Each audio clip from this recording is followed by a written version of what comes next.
الحال 488 نفر وکیل ثبت نام شده است.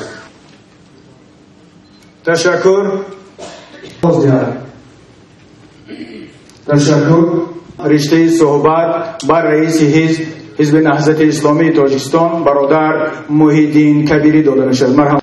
رهبریت تصمیم گرفت، دیگرش تکیه به مردم و توکل به خدا است که امروز اگر ما و شما به تصمیم نهایی رسیدیم، باقیش میماند اراده مردم و کمک خداوند. نامزدها و کمیسیون مندتی پرزیدنت جمهوری تاجیکستان از حزب اگراری تاجیکستان یقین و حریم گردید. خواهشمندم دست بردارید. خواهشمندم قرارید. دست بردارید. مرحمت قرارید. حضوری شدید. موید رئیس جمهوری فکر میکنم که ما این مسئله را با آواز بگذاریم در کدام شکل و شکل ممکن باشد به طرز پوشوده موقع خود معین کردن. خب کی طرفدار میپرسن دست بردارن. این پیشنهاد رو طوری نیکش رد میکنم. از اشتراک در همین معرکه خیلی بزرگی سیاسی اختیاری دست میکشم. سید جعفر عثمانوف نامزدی ارزنده هست در اصل و ما باید دستگیری کنیم.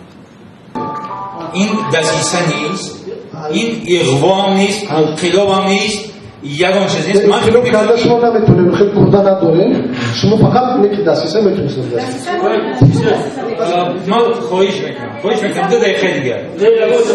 برای که روزنامه تمام شده است، محاکمات تمام شده است. برای من خواهش میکنم که میبرم سرکل التماس از شما خواهش میکنم، احترام میکنم از شما و دوستم میدارم.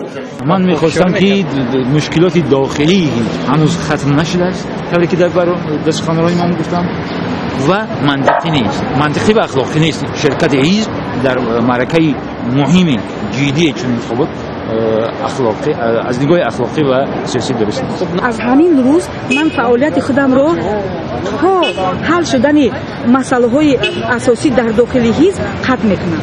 بعضی که اگر رفتند اگر چی باشد خب اونو اختیار دارند.